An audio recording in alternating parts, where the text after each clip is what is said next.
Hi guys, welcome back to the £3.30 podcast. I'm your host Asha. It's Reem and Sana.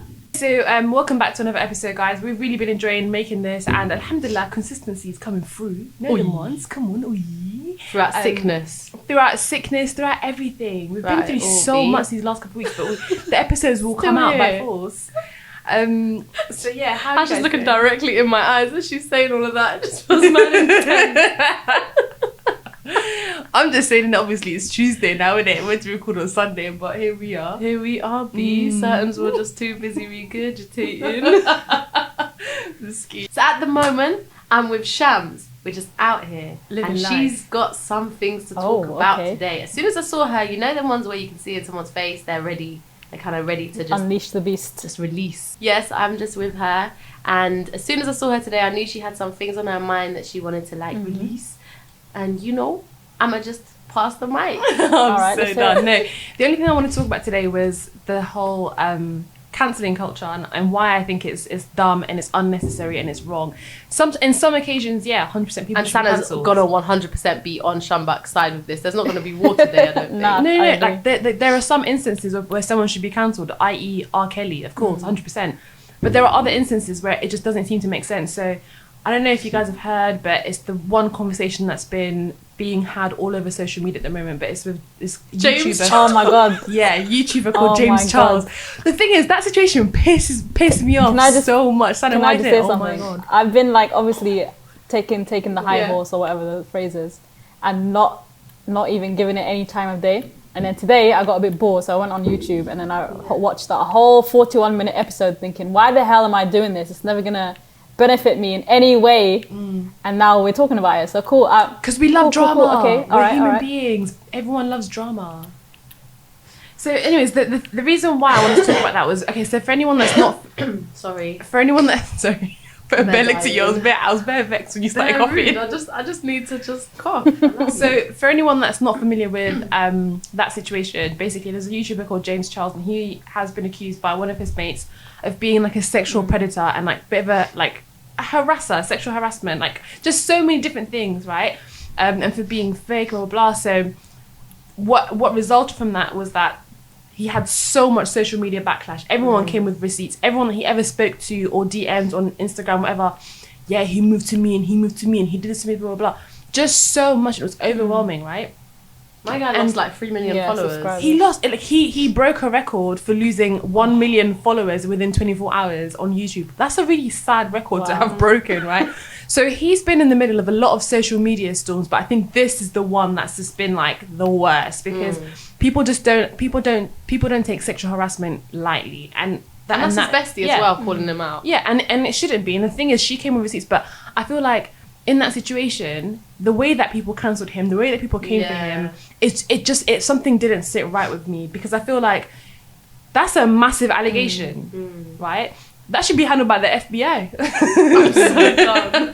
That should be a case for the police, right? Yet here we are as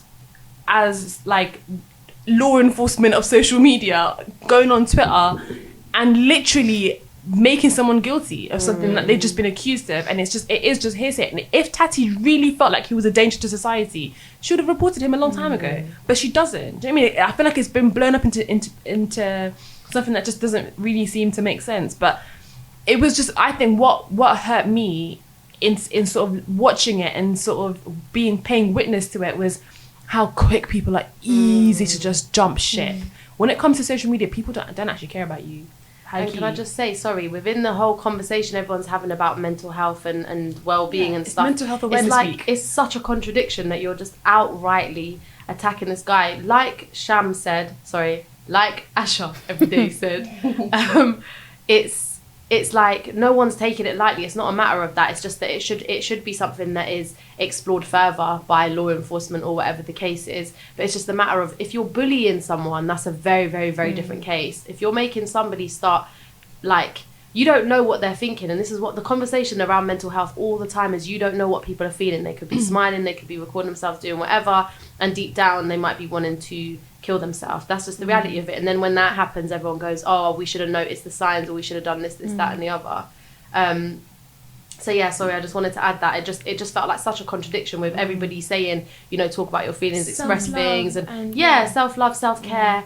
You don't ever know It's what a people trend, are by the going way, through. self-care. 100%. It is huge. Yeah. It's huge. It's a huge one. It's a huge one. We'll Can talk I- about that can in I another just- podcast. can I just but, say something? But yeah, so I fully hear you. So Yeah, when- Sana, go on. So he's... when I first heard about all this shumbak going on, right, I had obviously no idea who this guy was. I've never seen him in my life. I've never seen his videos. I'm not subscribed to him at all. But when I saw the accusations against him and how, and there was a story going, or actually there was a tweet going around, like a thread going around saying from this girl who accused him of like harassing or molesting or I think he was molesting her friend allegedly, right? And as soon as I read that tweet, my mind was set about this guy, and I'm one of those people that you guys were just talking about, because as soon as I saw someone kind of like vent their experiences about what they felt with this guy, what they went through with this guy, in my head he was cancelled, even though I wasn't subscribed to him, I wasn't invested in him at all whatsoever, but in my head it was done for him. And I feel like that was a bit premature, because when I watched his video today, everything that I thought about this guy flipped. And sorry, everything I heard about this guy flipped, and basically I took a chance with him and like listened to what he had to say, and everything that this Tati woman was saying. Is that her name, Tati? Yeah. So everything that Tati was saying, he basically debunked using actual like receipts. So he had screenshots from her. He had screenshots from the guy he allegedly molested, or whatever the accusation was. Like, he had a video from the guy who they were accusing him of trying to, like, what was it? The accusation was that he was using his fame to try and make straight guys basically do shit with him. That was the accusation, and he had the guy on video saying this wasn't the case. We just chilled together, nothing more happened. And so I agree with you guys, like 100%. We jump the gun sometimes, and I fell victim to this, even though I knew nothing of the story until I watched what he had to say. And I feel like a lot of the time this happens with, especially like men who like men, or women who like women. People just assume that every woman or every man they come in contact with is they're like predators to people of, like, it doesn't work like that. Obviously he did try, like, we know there were situations where he was sliding in DMs, but like, people slide in DMs, sorry, like, people need to just get over that. People encourage that. We live in a world where everyone's encouraging DM sliding, so it's like, just because suddenly now this guy's doing it, obviously with power and kind of like authority, you do have to check yourself a lot, because you shouldn't be getting away with trying to manipulate or use your power as an advantage over people. But like, he's still human, so he's gonna try and DM people, he's gonna try to move to people, whatever. But just every single male he comes in contact with doesn't mean he's gonna be like any predator with all of them. And I just think it's one of the unfair myths we have, that people have against people from the LGBTQ community. Yeah, it's just, it's sad. This is the thing, yeah, because I feel like social media is so toxic to the point where it's actually shocking. It's actually shocking how people feel so entitled to another person's sort of movements, right? It's like people feel like, no, you shouldn't be doing this, but you should be doing that. You feel like you literally need to control everyone's movements, and it's like, who gave you that entitlement? Everyone's a free agent. People are allowed to make mistakes, but also, yeah, this is what I want to say. I feel like Sorry. People are never ever afforded the opportunity to just put their hands up and be like, do you know what, my bad. Yeah. I made a mistake. I'm sorry, and then move on from it. It's always gonna haunt you. People want to see your downfall, and I think that's so sad. Wallah, why are you laughing? Because you're coughing. No. What? Thinking So am I. What? I'm just thinking of something too. I'm not. I'm not gonna get into it because we don't have much time. But you know, innit, you're a smart girl. Nah, I don't know what you're talking about. You know when people make mistakes from when they're like 16. I ain't got a clue. And and it gets held against them for life, even though they've apologized for it. I don't know what you're talking about. It's alright. But yeah, no, I fully hear you. And No, I'm saying there's differences in it. So what are the Someone can do differences something then? that's absolutely disgusting, In what circumstances abhorrent, would it? no. Someone can do something that's absolutely disgusting and like unanimously everyone agrees that's disgusting and they should be cancelled, right? Like it's like if a paedophile did something and they were like, oh, you know, I'm really sorry, I didn't mean that, I wasn't in the right headspace, blah blah blah. Everybody like, and what's your point? Yeah. And obviously the person that you're talking about isn't on that level, but there's levels to So it. where do you draw the Exactly, line? because your line might be further up than my line. That's a good question, and we're still figuring it out. That's a good question. Yeah, what Sana just said. What did you say? I Sana, said what'd your you line say? might be further up than my line, so we might have like different standards of what we accept. And that's what I'm saying.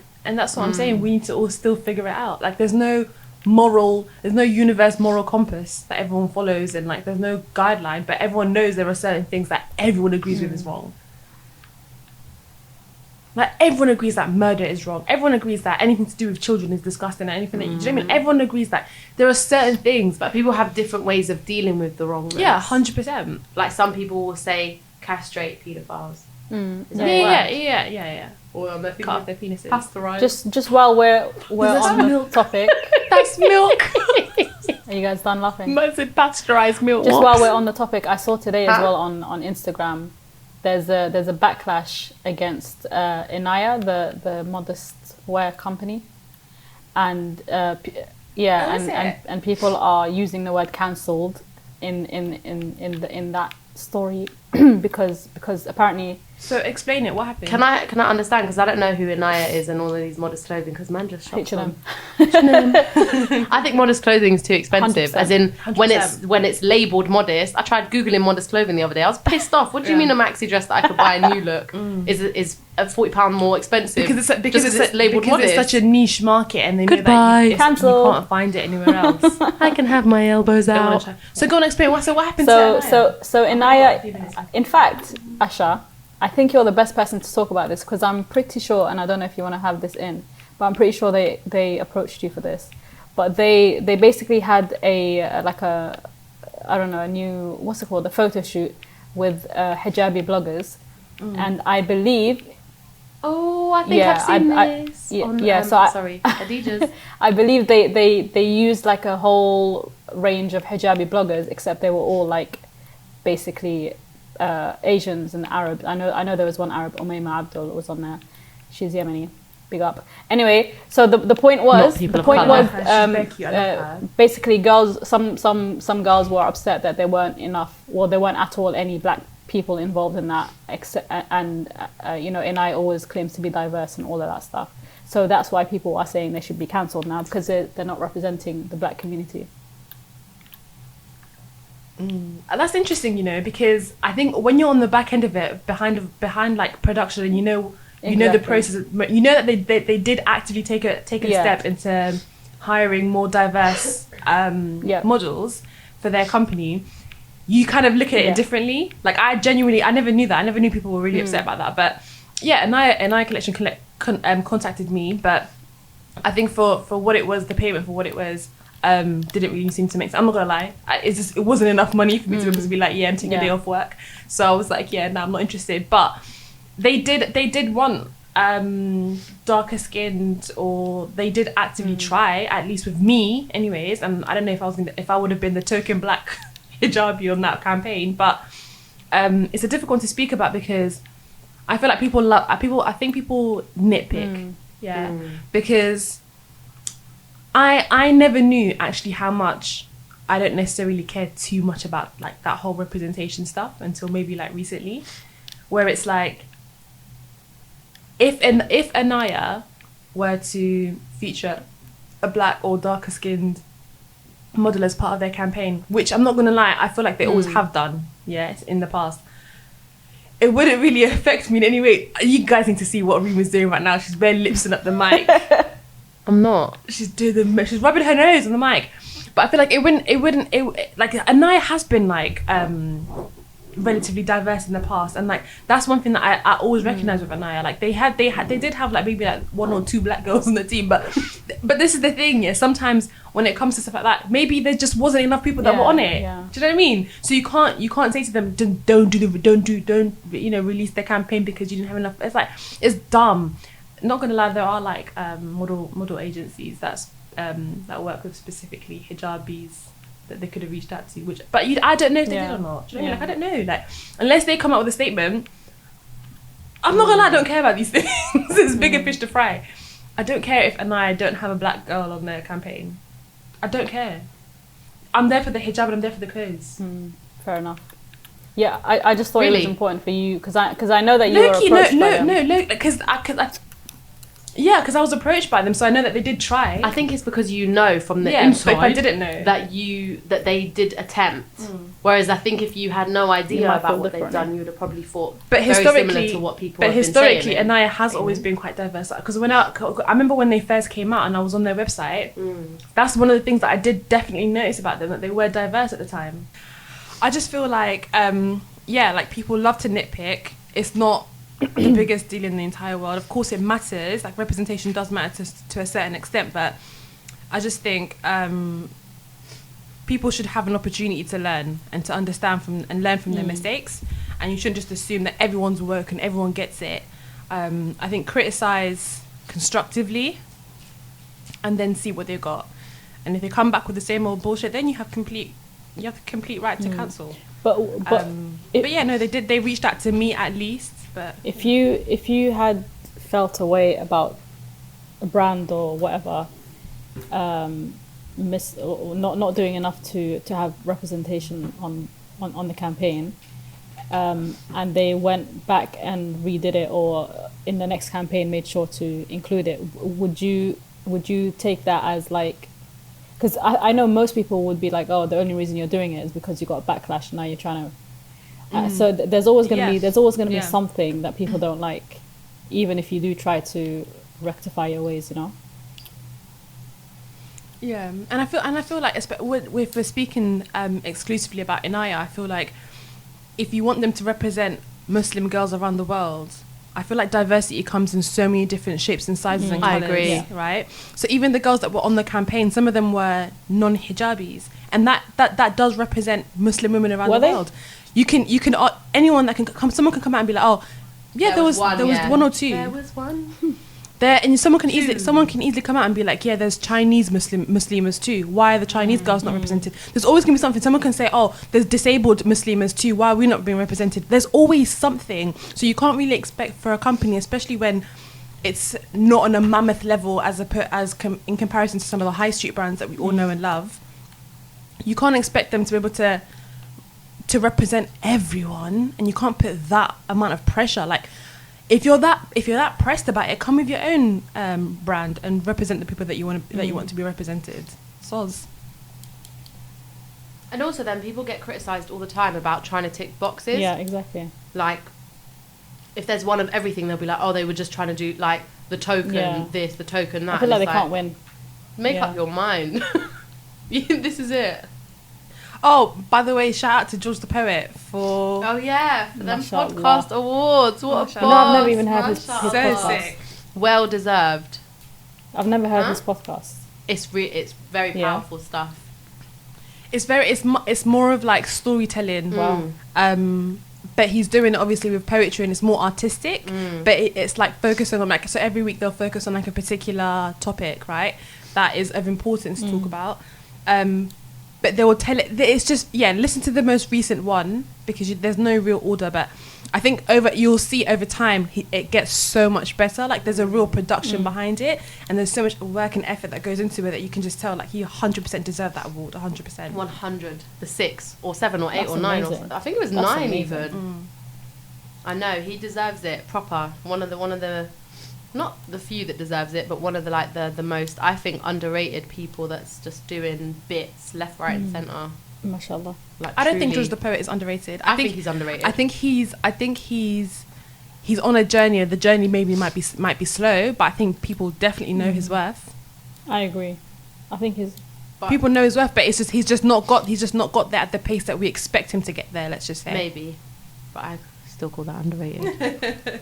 Because it's like, yeah, I don't know, I think he is. Do you think because I've seen him do this since, I don't know, 2011?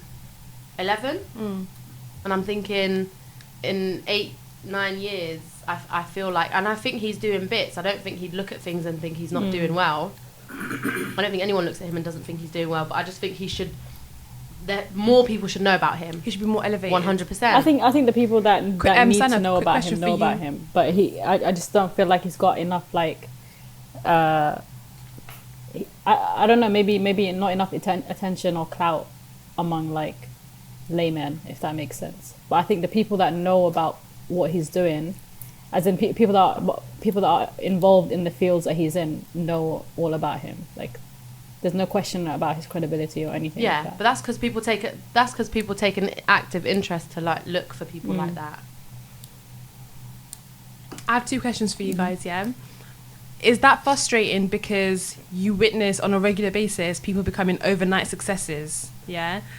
And people that you know that you've rated for years, have been doing the same thing on the grind for years and really trying hard, not managing to reach the level of success that they deserve, yeah? Is that why you're frustrated? Or 2, is it frustrating because, let's just be honest, do you guys rate numbers?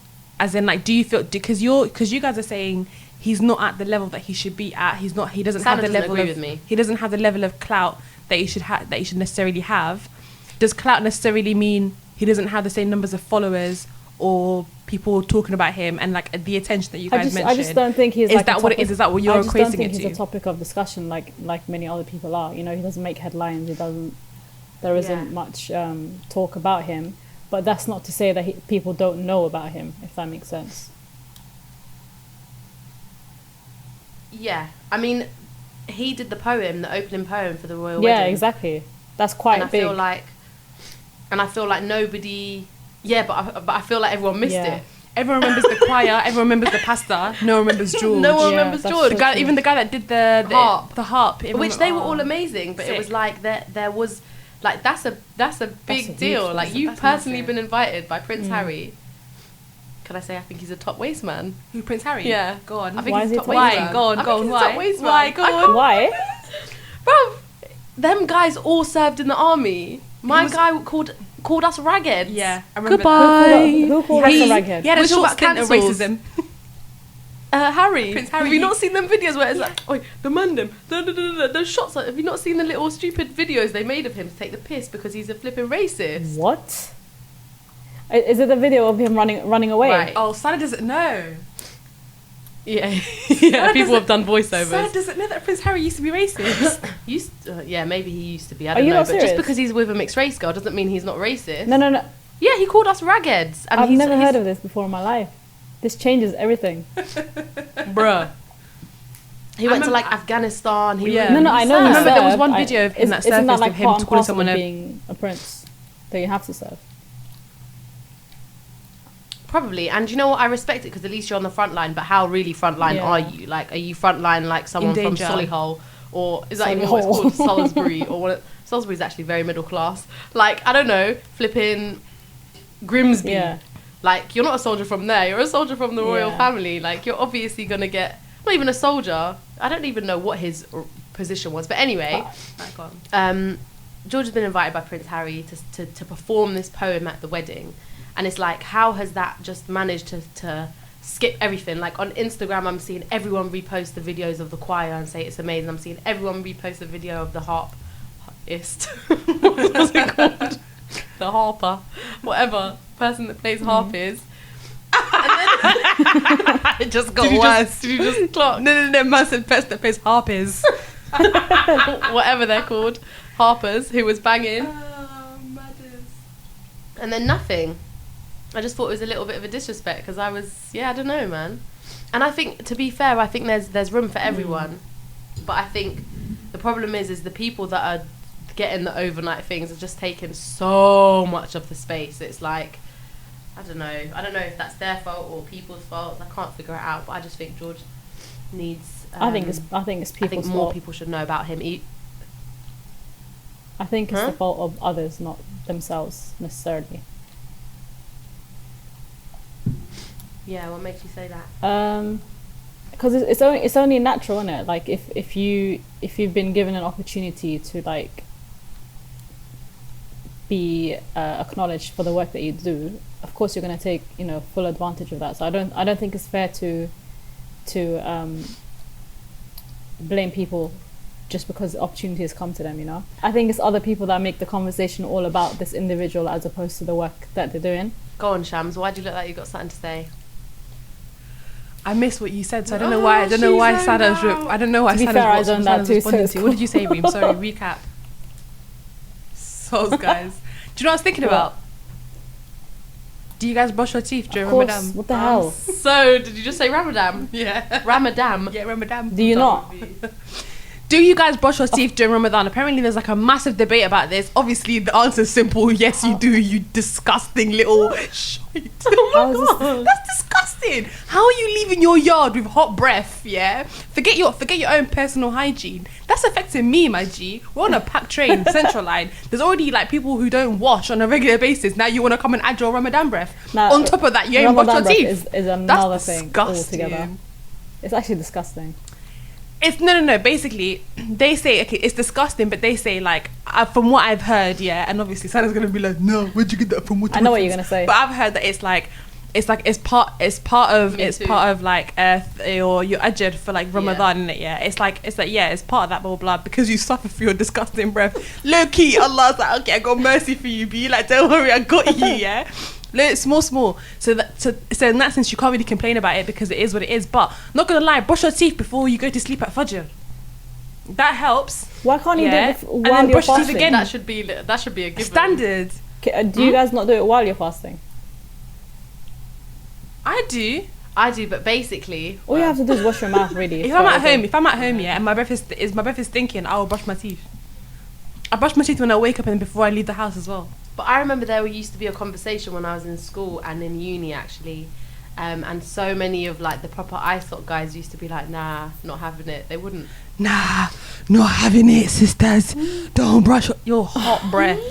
Disgusting. You know sometimes when you're like in Salaya, obviously you're bowed down in it, yeah? Stop it. Stop. Don't. And you just like, don't you smell your breath in that moment? No. Isn't your nose getting violated like while you're prostrating? Disgusting. But no, because you brush your teeth, Sana, so you don't. No. If you're obviously brushing your teeth, you won't smell it, yeah. But these times, if you're leaving the house with, like how are you? So you're telling me you spent the entire day when it comes to iftar, you're still eating before you brush? No, you're disgusting. All that bacteria in your mouth, you're just yamming it down into. Nah, stop, Bilal, stop. You just say Bilal. Yeah, Bilal, allow it, please. Brush your teeth, Aki. Yeah? Brush your teeth. They should make It's that not Lady like teeth. Nisha song the Ramadan anthem. Have you guys heard it? It should. Some girls don't even brush their teeth. Yeah, it's disgusting. Why? It's nasty. You're not eating it. No one eats it. Do you mind eat the toothpaste? No, but some people might just do a quick gulp at the end just to try and catch some water when you rinse out your mouth. Nah, that's disgusting. I don't. Yeah, I but can't then do that's that. down to you, innit? Breaking your fast between yourself, innit? Breaking your fast between like what? if you're trying to accidentally but on purpose do that, then you obviously know that you've broken your fast, so that's on you. Yeah, of course, 100% standard. Just go For eat. real, Just go eat, Aki. It's not my fault. Oh. Bare lack of willpower. One of my friends, yeah, because she used to get hungry during the daytime, yeah, when we were younger, she used to go brush her teeth bare times, like, so she can have a small little like gulp of water in her mouth, a little bit. She's like, yeah, so I was by accident. Like, and Reem said the same thing to me. When she was in school, someone would offer her little hula hoop, and she'd go, yeah, why not? Back it, and then go, oops, forgot I was fasting. Primary school, can I add? And I'd sometimes forget and have a sip from the water fountain. Aww. So done. Oh, them times were easy though when I was in primary school, because it was when 3 it was o'clock like or something, December. Innit? Bro, I used to come And home and it was pitch black, but I still needed a little crisper sip to just keep me going. Not every day, But you know, some days.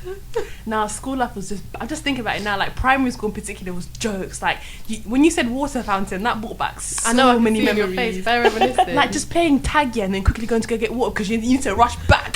No, but do you not remember how many games got banned during primary school? Did you guys have that? For what? Yeah, we had what's it called? Dodgeball got banned. British Bulldog. Yeah, British Bulldog got banned. Hold on. Remind me what that is again. We used to. I don't even remember. It's the one where you run to the wall or You get bare something. basketballs in it, yeah, and you just hit each other. You want from one wall to Yeah. another. Not dodgeball. Without getting hit. Wait, what are you trying to remember? Dodgeball or British Bulldog? No, British Bulldog, the one where you run from wall to wall or something, right? I think it's similar. Oh, right. think it's the I don't same know. thing. We had a game as well in primary school where basically if you want to get more people to come and play a game, so say for example you wanted to play a game called 40-40, yeah, I don't remember what that was, but I remember 40-40, yeah. So we'd all link arms, yeah, and then we'd say, who wants to play 40-40, and then people would link on, We did the yeah, same. everyone would just link on, and when you got enough people, you stop, and then you go, okay, who's playing this, who's playing that? Obviously, I'm gonna run. It was just easy, man. I actually hated primary school. Did you? Yeah, I actually really Why didn't not? like Why it. not? I went to a majority white school. Same. Why didn't you like it, Reem? I don't know, man. I just felt like I don't know. I was a freshie in my primary school. Snickers. Sorry, ASMR. Yes, so was Asha. Oh yeah. I was one of only 3 black girls in my primary school. I was bare white growing up. Actually, do you I was bare remember? white growing up, and then I went to Do you primary. remember your first day at school? Do you Huh? remember your first day at school? Yeah, I remember it clearly. What do you remember from it? I went to 3 different primary You what? schools. My first primary school that I went to, it was in Langley, when we used to live in Langley, and I was in I was entering nursery, didn't speak a word of Yeah. English, yeah. Me and my two brothers and my sister, we were stood in front of our head teacher and trying to chat to us. My mum was the only one that spoke English at the time, and my head mistress was like, what football team do you support? My brothers, yeah. And then they both looked at my mum. Yeah, and then my mum translated for them, and then they went, Aww. Liverpool, Manchester United, and to this day they still support the same team. And then I actually remember my English lessons. We used to sit in this room, me, this Pakistani kid, and some other African kid, and some Polish kid. Yeah, we were all sat in this one little small room in the tiniest chairs of life. You know how primary school kids are tiny, yeah? And we'd have like flashcards. And it was funny because at the time I didn't really understand what was going on, but obviously now looking back and like think back at your memories, you realise I had small English lessons, yeah? And then the second primary school that I went to was predominantly Asian because we were living near Hounslow. So I went to Hounslow Town Primary School, and that was like opening my eyes to bare different youths, yeah. Because imagine going from a school in Langley, which is like a complete different demographic of like people that are even around. Even the park was different. Everything was just different. Bare posh. Everyone was just bare like. Langley's posh. The area of Langley that I lived in was bare posh. One half of it we is, lived yeah. in Windsor at one point as well. Yeah, we moved bare times, and then. And then I went to a predominantly Asian school. And I remember my first day there as well. I made bare friends. I was that one kid that was bare chatty patty, being friends with Chatty everyone, patty with no hella English. energy. Yeah, and then but I learned English by that point. Fast, Yeah, in a year's time. Wow. My first English word was because, and then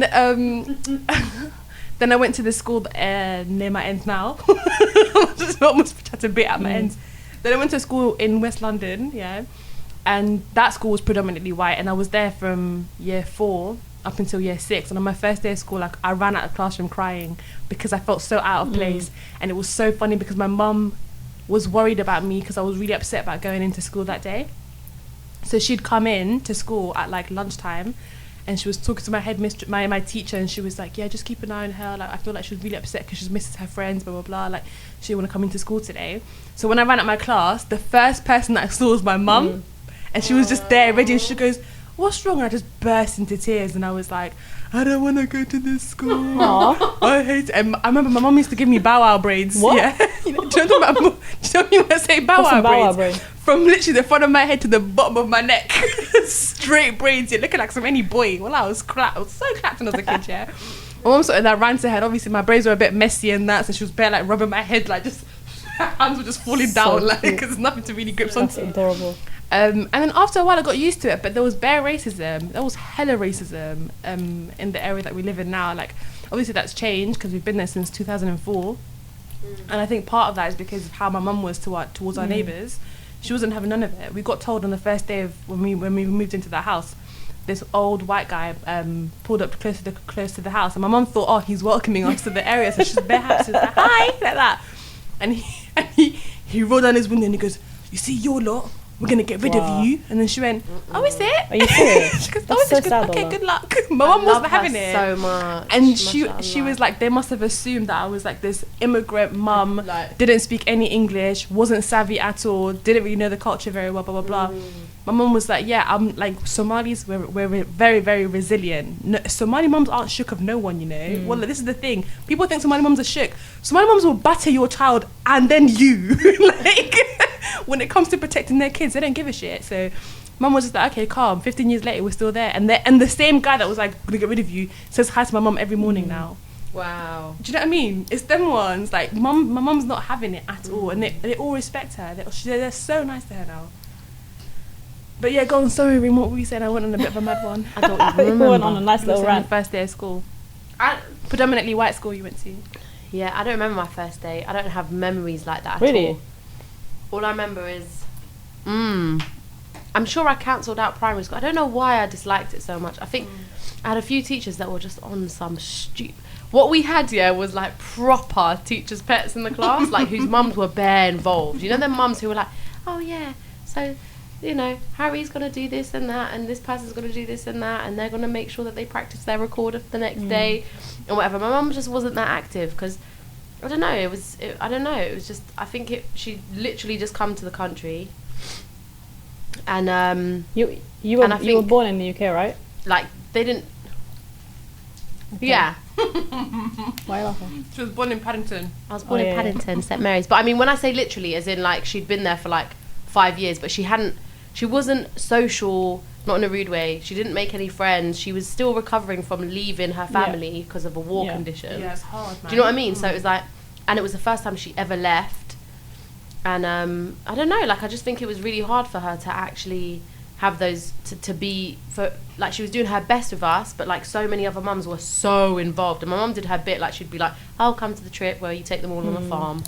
Or I'll come to the trip where you do da-da-da-da-da, or I'll help with lunchtime, or I'll do whatever. But it was like still not, her language was still not great, because she only got the, like most mums, they only really have the chance to practice English here. Yeah. So she's trying to make things work. And my brother's in the school as well. And I don't know, like I just think it was hard. And I felt it because there weren't really any other children who had mums like mine, if that makes sense. Because you lot all probably experienced very similar things.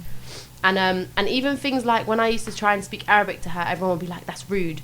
Why are you speaking in your language to your mum? Are you talking about us? And everyone would just take it hella personal. Because the thing about my old area is that it got very middle class in a very short space of time. So it was like my family first moved into the area and it was just a bit beat down. And then suddenly it was like, oh, look at this precious little zone too. And then just got gentrified really, really fast. So like you look at like the video I sent you guys the other day. I don't know if you watched it, Shambak, but I know that Sana did. And it was like, did you watch it? The kids. So why are you pulling that face? Go on. No, because Shambak's looking like a baby goat. Yeah, and it was like, we were just watching a video of this school having a rap battle that was just jokes, and then that reminded me of obviously all the school rap battles we had. I looked on YouTube, and then the difference that I saw within a few years, I was like, this is shocking. So it was a weird time. It was very like, I don't know, it just got really funky in a very short space of time, and I just remember feeling like this is shit, and no one really, there wasn't support in any way. Like even I remember the head teacher was a bit of a Racist. Not a nice lady. Yeah, I don't know. Like, I don't know what it was. I think it's hard, but I think people have such big like language oppression. You know, them ones where it's like they just don't see you as smart if you're not able English, to express yourself in a language. I see it with myself with Arabic. I sound so dumb. Like people have no idea how I actually am because I'm not able to express myself as sorry, as fluently as I'm able to express myself in English. So it's like, imagine you having to just leave everything, go to another country, and then get your child through school. Is it true for both of you guys when it comes to your culture where English is a measurement of intelligence. So your ability to be able to speak English, if you're back at home, shows people how intelligent you are. Or so, for example, I know there's been situations where I've been around people from my culture and maybe they don't really speak English that well. And when I say my culture, I literally mean Tanzanian culture. Sorry, guys. But when I say like Tanzanian culture, it's kind of like if someone's speaking English and they make a blunder, everyone laughs. I can't believe you don't know that. And She said ze people, like, you know, them ones where it's just like, okay, like, come on, let's relax now. Someone's trying, innit? Like, even for us as well, like speaking our home languages, like, so me trying to speak English, my mum laughs. Me trying to speak Somali, my mum laughs at me on a regular basis. She's like, "Rah, not gonna lie, Asha, just give up. It's not gonna happen for you." Because it's so dead, but it's like you get laughed at to the point where you feel discouraged and you're just like, okay, dead your language, fam. Yeah, I think, sorry, Sana, I think English is the measurement of intelligence, but I think also they expect you to be very, very fluent in your, like, mother tongue, I guess, and rightfully so, but it's like then the blame shifts onto your mum. Like, I remember me and my mum went to this Iraqi little cafe, and I was talking to her, there's an uncle there, and out of nowhere I was like, what should we get for Dad? Should we get him some cookware? Should we look in the little freezer thing and, like, let's collect some things for him? Sorry, let me just don't know what happened to my speech. Let's collect some things for him.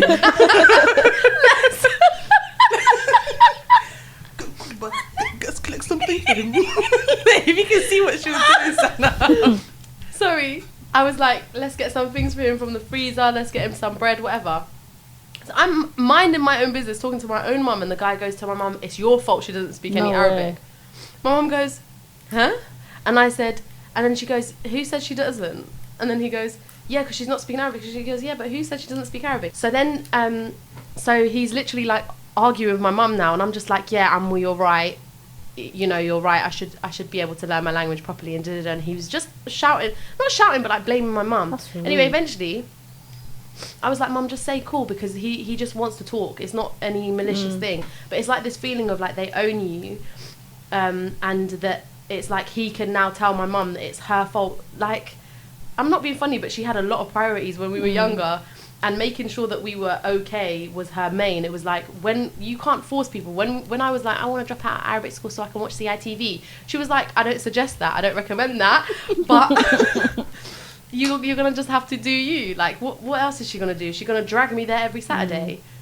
Obviously, I regretted my decision, and I went back and studied more at uni, and that's where I learned how to read and write it. And I'm still not perfect at it, but I'm getting better. It's just like, yeah, I don't know, that there's a big thing of like, even when I was in Iraq trying to do my papers and stuff on my ID and passport, every single person had felt a way about my Arabic. It's like, I'm not here for you to be judging everything I'm doing, but then it gave me some real understanding of how difficult it must have been for my parents to come here, and how much confidence they must have lost. And every single person who migrates for whatever reason, but particularly from a position where they were pretty much forced to leave, and then having to readjust, and how much confidence you lose. Because there was a point where in Iraq, when I was out, I just give up talking, because I was like, I can't even be bothered for people to be questioning or laughing or doing whatever. Look at my ear. For people to be questioning or laughing at things, and it just made me really think, like, we're so, I don't know, man, we're privileged to be able to speak the language that, I don't know, that and it's so bad that we look down on people that don't speak English as good as we do or whatever. Like, not that I look down at people that don't speak English as good as I do, but like, but there's always this, the like, majority of the British population, there's always this, you know, these jokes that we make about them, oh, you freshie, you're this, you're that. I think sometimes it just makes me feel so bad, because if I spoke Arabic, I'd probably sound fresh as well, you know. No, I heard your Arabic. You're good. Yeah, but compared to like people that speak it every single day in Middle East and stuff like that, it's not on par with them. Yeah. So it's just it's so interesting seeing how much confidence you lose when you know that you can't express yourself fully. Yeah, man, it takes away a lot of your ability to even function, really.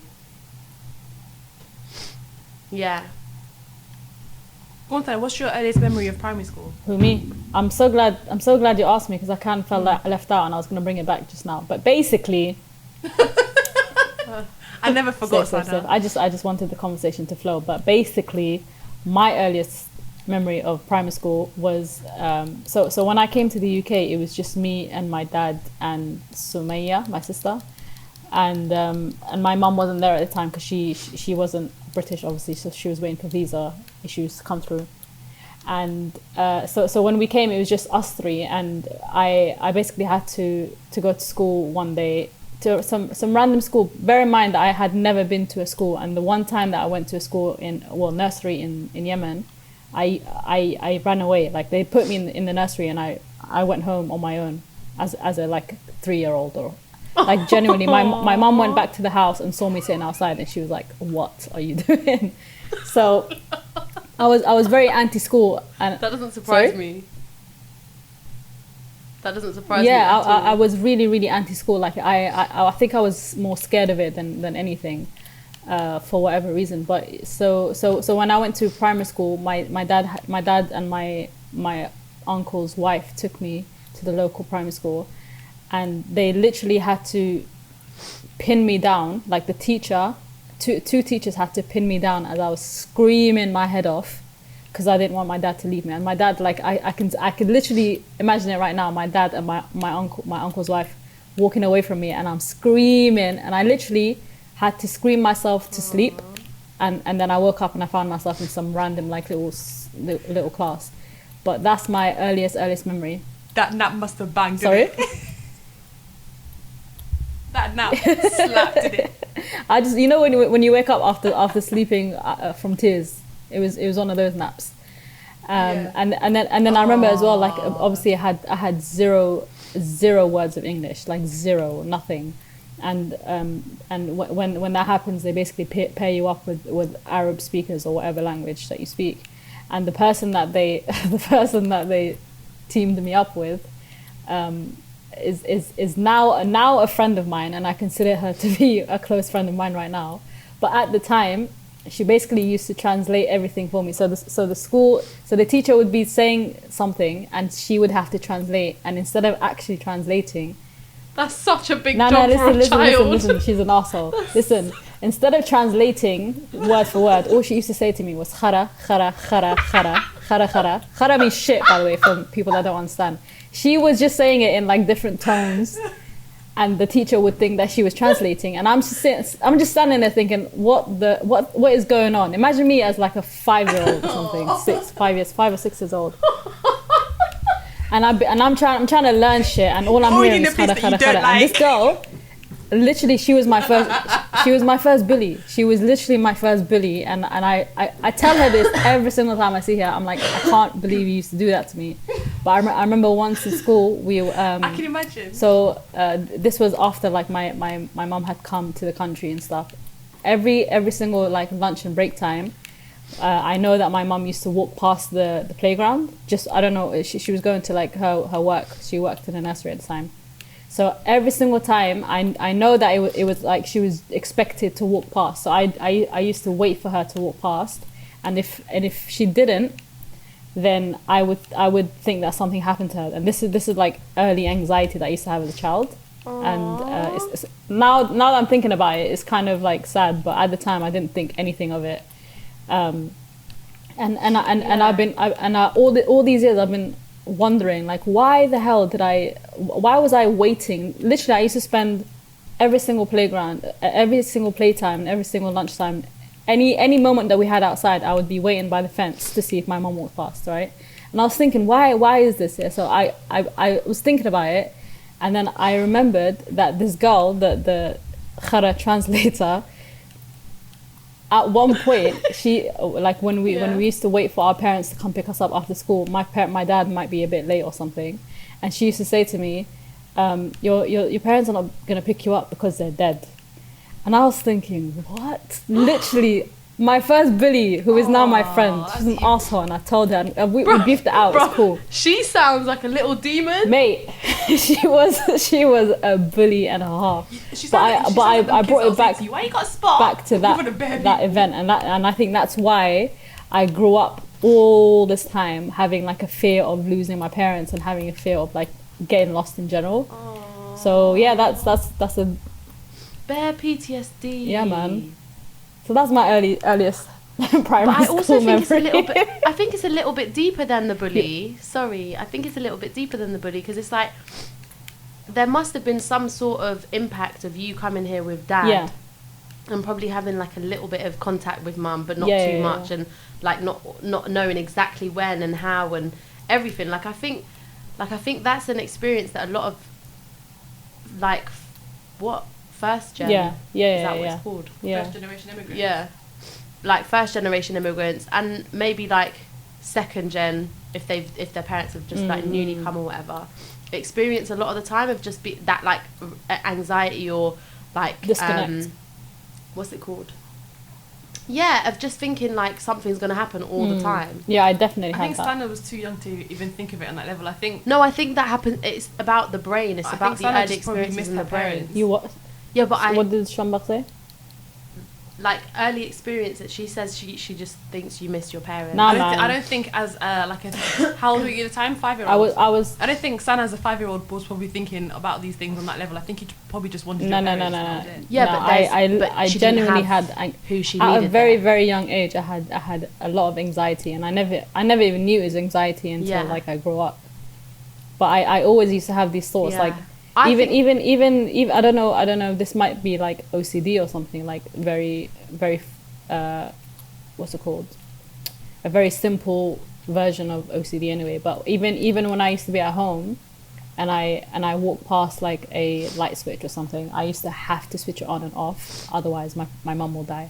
Like I used to have these thoughts as a 5-year-old, as a 6-year-old. So I can't see that being anything else other than anxiety. Yeah. I think children take in a lot more than we think that Definitely. they take in. You know, when people are just like, yeah, go on, they're just kids, they won't remember Definitely. it. Like, those, it might feel like something that's small. And obviously, in them situations, like, it's nobody's fault about what's Yeah. happened. But as in, we don't realise the impact that it has on children. And because that's the time when our brains are, like, developing this whole time. So hurtful experiences and things like that will impact us, because I was the same. Even though I was born here, both my parents were here, but just little things like, for instance, conversations my parents used to have on the phone to Iraq back in the day when there wasn't any WhatsApp, when there wasn't any internet, and like if my mum hadn't spoken to her mum in a few days or a few weeks because the phone lines had been cut off in Baghdad, oh my days, the whole environment in the house was different because everybody's assumption was they're just dead. And so it was like, that stuck with me. So anything, because I was the same, I was a vomiter. That's how my anxiety took Really? place. My anxiety sits in my stomach.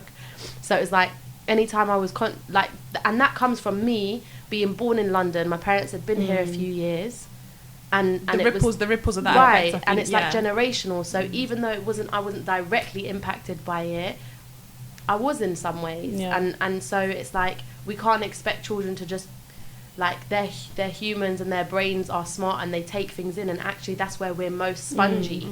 That's Yes, where it's our brains are subconscious, innit? taking the most, and that's where we're hearing the most kind of Yeah. recordings. Oh, I just wanted to say yeah. I was a bit like, yeah, and you're like, yeah. Sorry, you were on a roll. I Basically didn't want to stop you. retweet. I'm just agreeing on the side. No, it's cool. No, but like I hear that, and thanks for sharing. I don't know. I think it's so important that we're sharing these experiences, because I think these are things that lots of people will have kind of experienced one way or Yeah. another, and probably don't really think about it, or this might trigger thought or whatever. I was gonna say something, but I feel like we should save it for another podcast. Do you guys want to talk about death next week? Oh, Death. Okay. I want to talk. I wanna, because I feel like even though my dad passed away when I was quite young, I've never really experienced death in the family, or like obviously there was death in the family, but I never experienced it in a way where I was able to understand what it was. Because when my dad died, I remember that day. How old there were were you? bare people that came to the house, and I opened the door. I was 5. I was 5 or Wow. 6. So we were, I was 6. So we had just come to the country. We'd been here for a year. My dad passed away, and 3 days later, his visa came through for him to come to the UK. But I remember when I was 6, I remember my mum getting that phone call, and I remember later on in the evening, my brothers didn't know because she didn't want to let them know while they were still in school. And when I was one that opened the door for them, and this is how you know I didn't actually understand what was going on. and my two brothers opened the door. I opened the door for them, and they were still in their school uniform, and I remember their faces, and they were like, "Why is so many people in the house?" And I was like, "Oh, Dad's died." Wow. Yeah. Cash, yeah. They said nothing to me. They just pushed past me. They went straight to my mum. But I don't remember anything else because I went to go and play. Like, I just didn't really understand what was going on.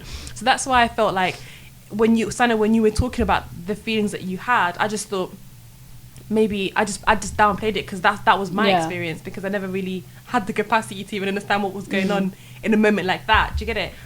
But I guess everyone's experiences are different. But I feel like there's been a death in the family recently that I feel like changed me for a whole year. I was savage to everyone. Anyone can get it. And it installed this fear of me that I never had before of, I'm scared that my mom's gonna die. Constantly fearing that. So tune in for next week's episode. Yeah, that's gonna be a deep Can one. I just say quickly, sorry, when do you can I actually ask a bit more about that? Go on. When did you feel like you understood it more about your dad? Or do you feel like you haven't even processed it till now? I think I understood it about my dad. Like, I understood that he died. Like what it actually meant. That he was never come. I think because like I never really saw my dad very much growing up. So even to this day, it doesn't hurt me as much as my uncle. My uncle passed away when he died. Do you know what I mean? So it's like, I think I don't remember if there was like a light switch moment where I just clocked what would happen, or I never really gave too much thought into it. But I guess in the last couple of years or so, where it was like just small things, like when you're like in secondary school and you see like all your mates getting picked up by their dad at the school gates, and your brother and my brother was there to come pick me up. Do you know what I mean? You feel like this isn't what a normal family dynamic should be like. That's when you start to realize, my family is different. Small things like that, where it was like, there are things that I'm sure that my dad could have taught me, and I know it for a fact, like if my dad was still alive today, my family dynamics would be very different to how they are now. Of course it would be. It's like an entire person impacting your life.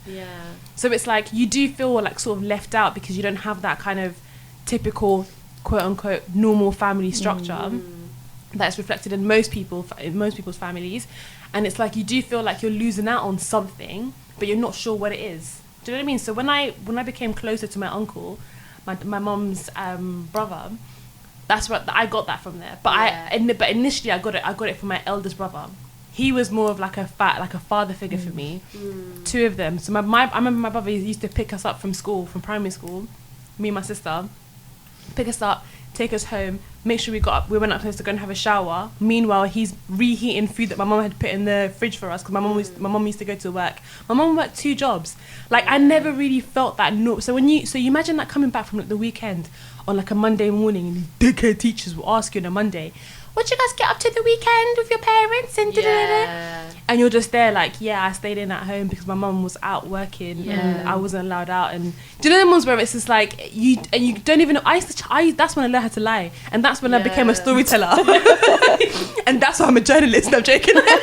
That's why you work the birth of Asha every day. Don't spread these lies.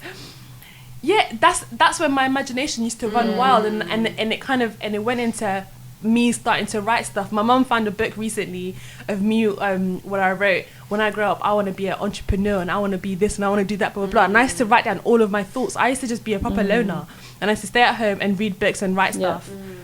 And that's where it sort of had come from, because of like just this massive tragedy in my life that I didn't even really truly understand, but it had this massive effect on how my dynamics were with other people and how I interact with my peers. It was different. Imagine being that young and having to hide something or deal with something that was had such a massive impact in your life for the sake of people not thinking that you're different. That's gonna stay with you for a long time, and I feel like even to this day I still do that. It's like a defense mechanism. I still do it. I still kind of hide shit so people don't know that my family are different, and like and I don't have the same upbringing as you, because I don't have the typical normal family structures. That's a really good point, because I remember seeing something recently which said that a kind of notice for all teachers that this, when people come back from the summer holidays or Christmas don't ask about holidays or holidays. whatever it was, to not ask questions that might trigger things, like to not say, what did you get, or what did you get up to, or where did you go, where did you travel, because so many people didn't have the opportunity to travel, and so many people didn't come back with fresh Nikes, like, as we know. I wore Gola trainers for PE, bruh. People, Woolworths plimsolls. Oh, it was long. It was so long. My mum used to say, it's not a fashion show, just go to school, you're going to exercise. But it's like, no, mum, it's a fashion show, don't tell me I'm not wearing my school uniform. And yeah, it was peak. It was so peak. Yeah. Maybe that's another episode, guys. I think it might be, yeah. I think this is a good time to wrap it up. But yeah, so if you, I mean, I'm sure there's a lot of people that are doing different things on our Instagram, and people who are listening and stuff. And we appreciate all of you. But yeah, I guess an extra reminder, if you work with children and stuff, is we never know what people are going through, really. I mean, although Asha's great, I don't want to be like, don't promote them to be creative, because it's a beautiful thing. But yeah, being mindful and supportive of the children and whoever you work with, not just children, anyone, because you don't know people's circumstances, and to not make assumptions, to go in as kind of pure-hearted and assumption-free as possible. I only recently realised that there could be people that you work with that are homeless. True. And you don't know about it. You have no clue. Do you know what I mean? So don't ask personal questions, man. Let everyone just mind your own business. Yeah. Or you can ask things. I think it's just about how you're inquisitive. I think it just depends on your intention of finding things out, and the way. You don't agree with me, innit? Really? As in work colleagues? Well, no, I mean like anyone. Why don't you agree that you should ask work colleagues? I think because I think if someone wants to tell you something, they would. Yeah, but if they feel comfortable to let you know, then they would. It will just come out in natural conversation. You don't. Yeah, but that's not a natural thing to talk about. Conversation is inquisitiveness. You can't just be like, yeah, hold tight, you Paul, and then that's the end of Paul. No, because say for example, you were talking about, like last weekend I went to Paris and it was so much fun. I was there with the kids and blah blah blah. And then somebody would be like, oh yeah, I went to Paris a couple of weeks ago as well, and it was really nice, blah blah blah. People just naturally give up that information without you having to quiz them. Imagine you being like, oh, have you ever been to Paris before? Do you like it? It's just dumb to me. That's question asking. Inquisitive is like, for instance, oh yeah, my weekend was good. I went to Paris. Oh, where did you go? What was your fate? What was your this? What was your that? Like, you're asking more about it. If they're like, yeah, it was good. You got to be able to gauge. Yeah, I'm not saying like if someone's looking at you being like, am I a dickhead? it can't just be like that. It's got to be it's about gauging the conversation. But I think question asking is good. Yeah, I think I'm the kind of person where it's like people naturally tell me stuff anyways. So that's why I never ask questions. I'm a question asker, even though people naturally tell me things. I don't ask questions. That's why we delve deep, baby. Sana, what you saying? Ever again? I'm saying sometimes it's important to. I'm saying sometimes. This is what I'm saying. Listen to what I'm saying. I'm saying sometimes people need a little push to talk about things, and not push as in like you go out of your way to like put them in an awkward situation. But sometimes people want to talk but just don't know how to. And with things like being homeless or having problems at home and stuff, not everyone wants to proudly say that. So sometimes they just need some a listening ear, basically. So if you're new to the podcast, welcome, hi, hello. If you're an oldie from day dot, come on now. 6 weeks ago. So welcome to the podcast, guys. We really do enjoy every week hearing your responses and connecting with you guys. So if you want to keep up with us, you can follow us on £3.30 on Instagram. Follow me, Asha Everyday, on Instagram. Follow Sana Sanasino with 2 eyes. 2 eyes. And the description, all of our contact details will be in the description box below if you're listening on YouTube. We're also available on podcasts and on the iTunes app. Wherever it is that you listen to podcasts, where there be. Spotify. So, yeah. See you guys later. See you next week. Bye. She just did her peace signs. Deuces. Bye.